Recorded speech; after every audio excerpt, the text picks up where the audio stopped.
Hola amigos, les damos la bienvenida una semana más y como siempre tenemos el placer de estar con César Vidal al otro lado de la línea. Muy bienvenido, César. Muy bien hallado, Pedro. Hoy queríamos analizar un tema que tiene que ver con Europa, pero que de alguna forma tiene una aplicación universal. En Escocia ha ocurrido la dimisión más o menos inesperada de la que era su primera ministra, Nicola Sturgeon, y ha habido una serie de hechos que se han desencadenado que después analizaremos. En primer lugar, la dimisión de Nicola Sturgeon ha tenido mucho que ver con su apoyo a la ley trans y una serie de problemas de hombres que se declararon trans que incluso violaron mujeres en la cárcel. A mí me parece muy correcto que el pueblo se subleve cuando ocurren estas barbaridades, pero me sorprende que haya llegado a provocar la salida de esta primera ministra. Si uno lo mira desde la perspectiva de España o incluso desde la perspectiva de Hispanoamérica, bueno, esto raya con lo paranormal, por no decir con lo milagroso. Es decir, que un político asuma responsabilidades y que como consecuencia de asumir responsabilidades dimita, claro, es que es impensable. Podría citar muchísimos casos recientes en España, pero quiero decirte, ahora mismo hay una ley del solo sí es sí que está poniendo en la calle a violadores, a abusadores de niños, etcétera, etcétera, y la ministra responsable del caso, que es la ministra de Igualdad, Irene Montero, no solo es que no va a dimitir, es que encima ha arremetido contra los jueces que aplican su ley, contra los periodistas, en fin, contra todo bicho viviente, por supuesto no va a dimitir. Y ahora mismo hay un caso especialmente escandaloso también, aunque he visto que los medios de comunicación en España prácticamente han pasado de puntillas, y es que hay una demanda contra varios miembros del actual gobierno por una conducta que podría denominarse negligente en la gestión de la crisis del coronavirus. Hasta ahí todo es normal. Pero resulta que quien tiene que decidir sobre esa querella es un tribunal en el cual está como juez uno de los ministros contra los que se dirige la querella, lo cual, dicho sea de paso, es absolutamente intolerable. Eso por solo citar dos botones de muestra de por qué en España esto llama la atención y esto choca. Si lo miras desde la perspectiva de lo que sucede en otros países, pues evidentemente esto es lo normal. Es decir, tú has apoyado la ley trans ya ha empezado a tener consecuencias que no son tan graves ni de lejos como las consecuencias de la ley del solo sí es sí, pero claro, son innegables y entonces tú no te encastillas ahí y dices, bueno, pues la culpa la tiene el alcaide de la prisión, la culpa la tiene el machismo existente en Escocia, ¿no? Asumes que efectivamente lo que has hecho es equivocado y inmediatamente presentas la dimisión, que es lo que se supone que tendría que suceder en una democracia. Y además, en un caso como son estas democracias nórdicas, por ubicarlas de alguna manera en un punto cardinal, pues el caso de Gran Bretaña, el caso de los países escandinavos, el caso de los Estados Unidos, etcétera, la persona que es elegida depende de manera real de sus electores. Es decir, no ha sido elegida porque la cúpula de su partido la ha metido en una lista y claro, al final quien la elige es la cúpula de su partido. Luego la gente apoyará más o menos esa lista, entrarás o no entrarás, pero a ti quien te ha colocado en la lista y efectivamente no hay más remedio que votar a toda la lista, es tu partido. En estos casos en que son circunscripciones de carácter unitario, personal, en el que la gente te vota a ti o vota a otro, pero es un voto mayoritario y solo sale ese, pues claro, tú tienes una responsabilidad y una conexión con tus electores que es tremendo. Por ejemplo, es normal que todos los miembros de ese legislativo, como pasa aquí en Estados Unidos con senadores y congresistas, tengan un despacho al que van los electores a protestar o a contar cosas y, por supuesto, lo escriben o llaman por teléfono, etcétera, etcétera. Es decir, esto forma parte de la cotidianeidad. Con ese contexto, con la que se ha organizado con la ley trans, con el hecho de que en un momento determinado, pues evidentemente hay delincuentes que han decidido que son mujeres y que los manden a una prisión de mujeres. Y claro, allí en algún momento además se han dedicado a perpetrar tropelías, pues un político decente no puede hacer otra cosa que dimitir. Pero Esto deja de manifiesto la diferencia con la política de otros países, como es el caso de España. Como decía alguien irónicamente aquí en España, dimitir no es un nombre ruso, sino que es otra cosa, ¿no? Que hay que aplicar a la No, vida no, diaria. no, está muy bien. Está muy bien, eso sí. Decíamos antes que a raíz de la dimisión, el partido al que pertenece está buscando sucesor o sucesora para primera ministra, first minister o primer ministro. Y la candidata que en principio todo el mundo avalaba es Kate Forbes o Kate Forbes, que es el actual ministro de Finanzas y Economía, y que alguien ha dicho, ha generado una polémica porque, resumiendo mucho, el Telegraph decía, es demasiado cristiana para ser primera ministra. ¿Conoces tú a Keith Forbes, el personaje, por intentar un poco entenderlo más de cerca? Y sí conozco muy bien al personaje, Kate Forbes, que sería como pronunciarían en gaélico, ¿no? Ella forma parte de lo que es el Partido Nacional Escocés. El Partido Nacional Escocés no es propiamente un partido de izquierdas, es un partido nacionalista, independentista, que puede variar entre una posición económica, política, que sea más cercana al liberalismo, pero que al mismo tiempo quiera cubrir determinadas cuestiones sociales. Es decir, no es un partido que lo puedas agrupar con tanta facilidad entre la izquierda y la derecha, porque como pretende representar a todos los escoceses que quieren independizarse del Reino Unido, que no son pocos precisamente, pues evidentemente eso le obliga a una cierta flexibilidad. Y entonces, por un lado, la política económica sería una política económica definida en términos más cercanos al liberalismo europeo, que no es el liberalismo americano, que eso sí es la izquierda,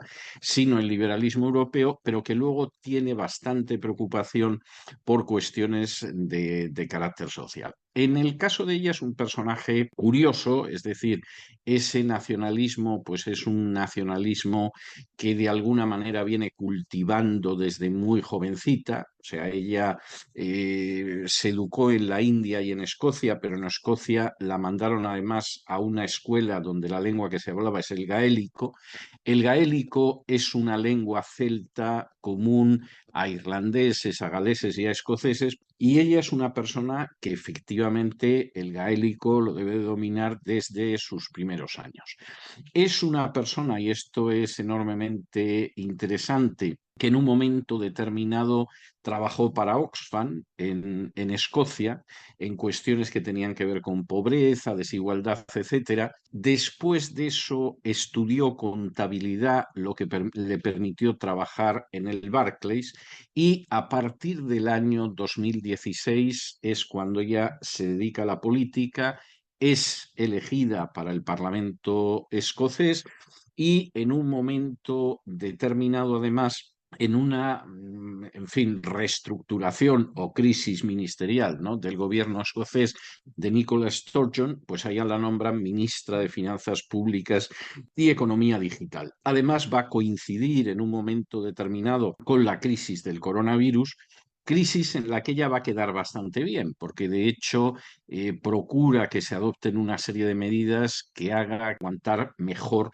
lo que fue la crisis del coronavirus. Y entonces, en ese sentido, pues la verdad es que es un personaje que lo va a hacer muy bien y curiosamente además lo va a hacer muy bien procurando no gastar en exceso. Hubo gente de su partido que cuando vio que hacía economías con el presupuesto pusieron el grito en el cielo, pero en última instancia yo creo que lo hizo bastante, bastante bien.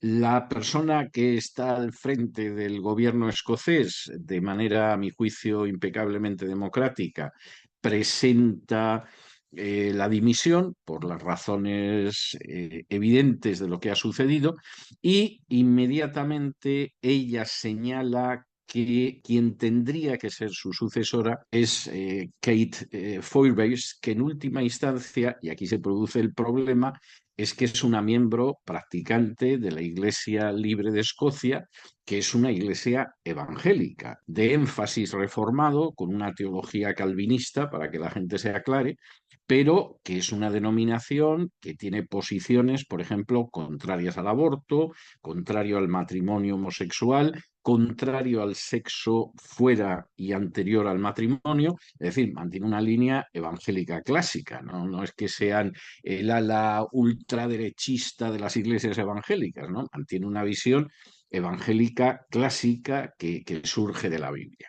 Y no deja de ser curioso que en el caso de Foibase, ella siempre ha dejado muy claras sus ideas, es decir, siempre se ha manifestado en contra del aborto, se ha manifestado en contra de las relaciones sexuales previas al matrimonio y de que haya gente que se quede embarazada antes del matrimonio, aunque siempre ha subrayado que el nacimiento de un niño siempre es algo que hay que celebrar, pero que efectivamente el lugar para el sexo está dentro del matrimonio y, por supuesto, todo lo que es ideología de género, matrimonio homosexual, adopción de niños por parejas homosexuales, etcétera, pues siempre ha sido algo que, aunque ella ha insistido que por supuesto su trabajo es servir a todos los escoceses, independientemente de lo que los escoceses puedan hacer en su vida privada, que son libres para hacer lo que quieran, sin embargo, ella tiene unas posiciones morales bastante claras. Claro, el que se le haga este ataque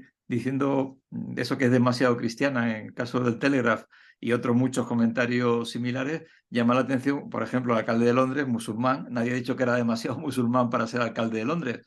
Un analista, Stephen Desley, en el Spectator, que es un medio de allí de Escocia, decía que lo que es evidente es que la fe religiosa y sobre todo la cristiana es vista en estos tiempos, en el mejor de los casos, como algo sospechoso y como fanático. O sea, es que hemos caído en que para participar de la vida pública ya es un estigma el ser cristiano. Evidentemente hemos cambiado mucho, ¿no? Hay que pensar que hubo una época, hace tiempo, en la que, por ejemplo, personajes de la talla política de Abraham Lincoln decían que evidentemente para los puestos electivos había que elegir a gente que fuera creyente.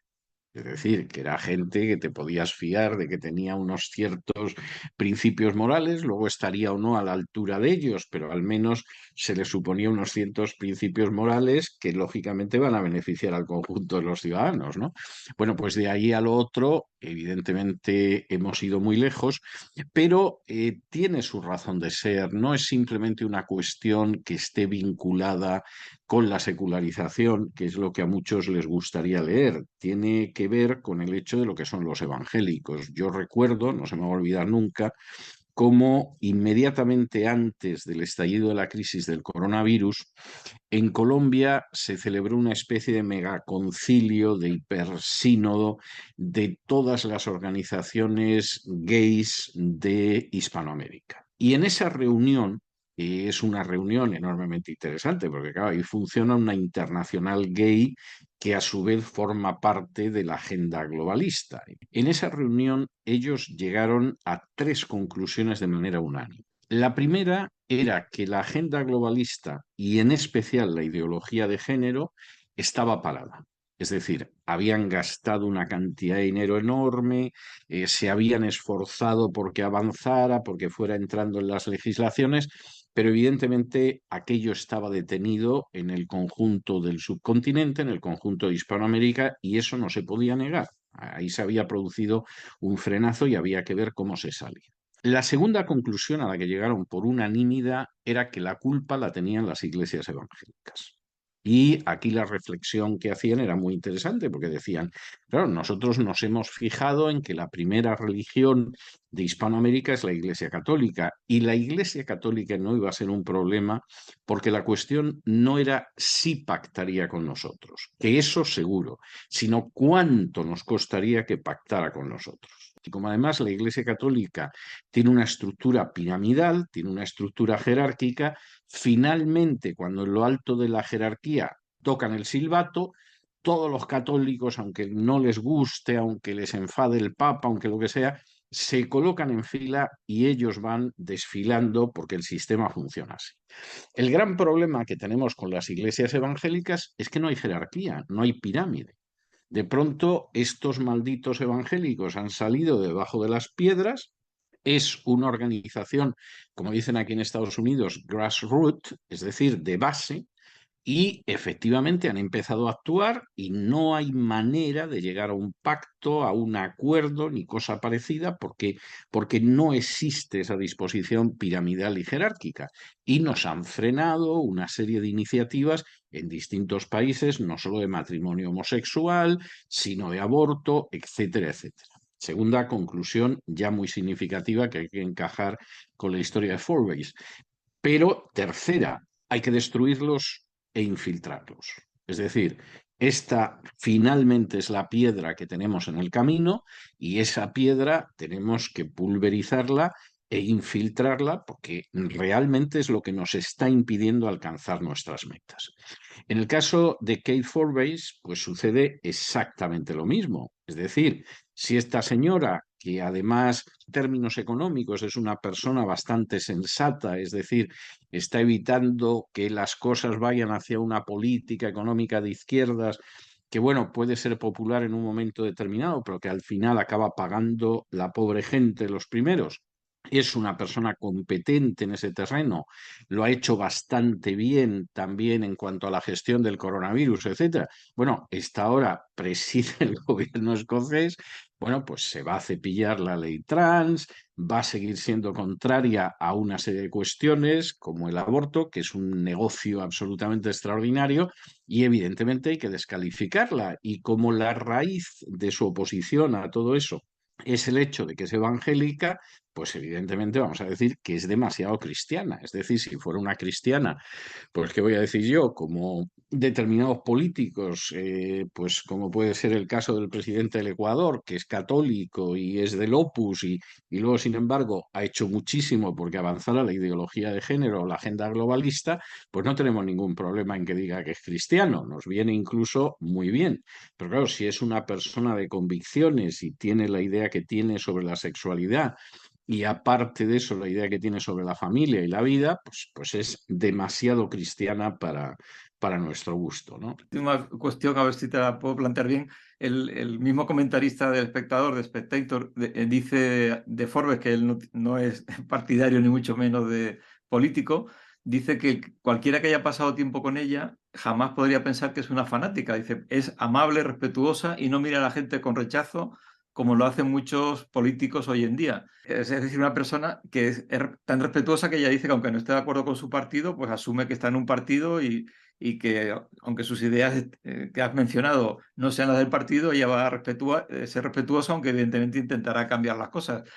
Sin embargo, la rechazan, ¿no? Esto plantea el que a veces echan cara a los evangélicos que formen partidos cristianos o de tinte cristiano, pero que yo creo que no es lo ideal, pero es que es verdad que en los partidos, vamos a llamar tradicionales, no tienen cabida, ¿no? Como es el caso este de Forbes y en otros muchos casos. Claro, es que esta es otra historia que también deriva de nuestras especiales circunstancias hispanas. Es decir, tú tienes un partido como puede ser el Partido Republicano, y yo diría que hasta hace pocos años el Partido Demócrata en Estados Unidos. Ahora no, porque el Partido Demócrata ahora mismo es un partido totalmente en manos de Soros, de los fabricantes de armas, o sea, es algo que se parece poco a un partido demócrata que algunos hemos llegado a conocer en nuestra juventud, pero hasta hace relativamente poco tú podías estar en un partido en Estados Unidos, en el demócrata, en el republicano, y a pesar de los énfasis que pudieran tener los dos partidos, pues tú podías tener una posición mucho más conservadora y evangélica y una posición que no lo era dentro del mismo partido y no pasaba nada, porque además los que te eligen son tus electores. Y entonces si tus electores te eligen a ti en un distrito de Minnesota, pues un señor que sea de Nueva York no tiene ningún derecho a decirte que si eres más así o menos así, porque efectivamente es de esa manera. Y lo mismo pasa con la política británica y en el momento en el que se concedió autonomía a Escocia, pues con el sistema escocés, que a fin de cuentas es una copia del sistema británico, pero que tiene una tradición propia de este tipo desde la reforma del siglo XVI hasta acá. Entonces, claro, eso se puede producir. Eso es prácticamente imposible en un partido en España. ¿Por qué? Pues porque hay una disciplina férrea, porque finalmente los partidos no tienen ninguna democracia interna, no nos vamos a engañar. e incluso partidos que empiezan abogando por la democracia interna, en el momento en que el poder de la gente que está en la cúpula del partido empieza a verse comprometido, pues lo que sucede es que aplican una postura de que aquí no se mueve nadie y si te mueves, atente a las consecuencias. O sea, es muy triste, pero esa es la realidad. Y en el caso de Hispanoamérica, a pesar de que en Hispanoamérica, en muchos países, los partidos aparecen y desaparecen con una velocidad bárbara, incluso con las mismas personas o pocas variaciones. Sin embargo, ese intento de debate, de discusión interna, de plantear las cosas, está muy, muy, muy relativizado, por no decir eliminado, por parte de las cúpulas políticas. Entonces, vamos a ver, aquí hay un elemento que hay que tenerlo en cuenta. Los países católicos carecen de tradición democrática, no la han tenido nunca. En un momento determinado hay países que acaban sumándose a la democracia, pues porque se da la circunstancia de que es el signo de los tiempos, ¿no? Si el gran vencedor de la Guerra Fría hubiera sido la Unión Soviética, pues serían todos comunistas y no habría discusión posible. Pero como lo ha sido Estados Unidos y además previo al triunfo de Estados Unidos, quedaron en la parte del mundo donde había una democracia, pues bueno, han ido pasando más tarde o más temprano de sistemas dictatoriales a sistemas democráticos, pero no existen unas raíces democráticas. Y entonces eso se nota, siguen existiendo unas raíces muy autoritarias, por no decir dictatoriales, y, por lo tanto, la idea de que se puedan debatir las cosas, de que se vaya en cierta dirección, por razones además de ideales, es algo en lo que no puedes pensar. O sea, finalmente todo está subordinado al hecho de que hay que ganar unas elecciones y entonces, como decía Tony Blair, que era bastante cínico por otro lado, pues si hay una manifestación, el político inteligente se coloca delante. O sea, no es que el político convoca la manifestación, persuade a la gente, le enseña lo que tiene que hacer, eso es mucho trabajo. ¿Eh? El político ve una manifestación y lo que tiene que hacer es agarrar esa pancarta y colocarse al frente, porque ya le han organizado la manifestación. Claro, como la manifestación te la está organizando Soros o te la está organizando Bill Gates o te la está organizando otra gente, pues en última instancia el político va siguiendo esta línea, lo crea o no lo crea, simplemente es el camino para llegar al poder. Y cuando te encuentras con una señora como Forbes, que bueno, pues estar o no de acuerdo con sus puntos de vista, pero actúa de acuerdo con unas convicciones, es muy peligrosa. Y es muy peligrosa porque rompe ese consenso de que el político se coloca al frente de la manifestación. Voy a darte un ejemplo que me parece muy, en este sentido, muy iluminador. Este fin de semana, el programa de Cristina Seguí en cesarvidal.tv estuvo relacionado con las féminas que se dedican a avanzar la ideología de género desde organizaciones internacionales como la ONU. Cristina Seguí estuvo repasando una serie de personajes pues, que están en todas partes, en la ONU, en la UNESCO, en la Cruz Roja, etcétera, etcétera. Siempre son las mismas. Todas ellas están a sueldo de Soros. Es decir, esto es terrible. Y la que no ha cobrado de Soros, ha cobrado de Soros y de Bill Gates. O ha cobrado de Soros, de Bill Gates y de la Fundación Ford. Es decir, es gente que en última instancia, pues evidentemente son la voz de su amo y la verdad es que cobran unas cantidades por ser la voz de su amo que ni que tuvieran la voz de Plácido Domingo. O sea, esta es la realidad. Cuando esta gente te organiza todo esto que obedece solo a los deseos de determinados personajes a los que les importa un pimiento lo que vaya a pasar en este mundo siempre que se imponga su punto de vista, en esa manifestación pues el político se coloca al frente de la manifestación por razones electorales y de poder. Y cuando de pronto surge una persona, como es el caso de Forbes, que efectivamente cree que en la política hay que tener una serie de principios, que está muy bien que hables el gaélico escocés y que sueñes con la independencia de Escocia y cosas de ese tipo, pero hay que tener una serie de principios morales para llevar a cabo la política, pues es una persona absolutamente peligrosa, porque esta no la van a pillar en una reunión pagada por Soros, no va a aceptar dinero por ahí, no se va a colocar al frente de la manifestación que han montado otros porque así piensa que la beneficia políticamente, sino que es una persona que va a defender determinados principios en la convicción de que además esos principios son buenos para la sociedad. Es decir, aquí no se está discutiendo si es impuro comer carne de cerdo, que diría un musulmán, por ejemplo, sino que aquí se están discutiendo principios que al final determinan cómo va a ser esa sociedad. Claro, eso la convierte en peligrosísima. Como siempre, antes de terminar, si quieres añadir algo más, algún comentario que quieras hacer sobre cualquier tema de Pues mira, actualidad. te voy a comentar algo porque además me pilla en estos momentos en ello, ¿no? Eh, yo tengo que dar el próximo curso de Teshuvá, creo que es en 2 semanas, lo estoy preparando en estos días, y es un curso sobre Deuteronomio. Deuteronomio, tú sabes que es un libro extenso, tiene más de 30 capítulos, tienes que ver el enfoque que le das, etcétera. Y el enfoque que yo le voy a dar a este curso de Deuteronomio es las bases de construcción de una nación. Es decir, en Deuteronomio hay muchas cosas, y no me voy a poner ahora a explicarlo, pero lo interesante es que es la segunda vez que Dios le da la Torá, la ley, a Moisés y le da las bases para la construcción de una nación de cero.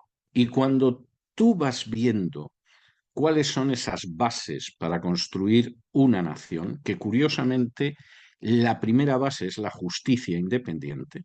Antes de empezar a hablar de otras cosas, el nombramiento de jueces que sean independientes, imparciales, que no se inclinen a un lado ni a otro, es muy significativo, aunque seguramente mucha gente lee Deuteronomio y se le escapa que esto es lo primero que aparece al inicio del libro. Cuando tú vas viendo todas esas bases, te das cuenta de que un país, una nación funciona mejor o peor en la medida en la que está adaptada, está asentada en esas bases. Es decir, de nuevo la Biblia es muy interesante en términos, si se quiere, filosóficos, narrativos, poéticos, etcétera. No cabe la menor duda de ello. Pero es un libro eminentemente práctico.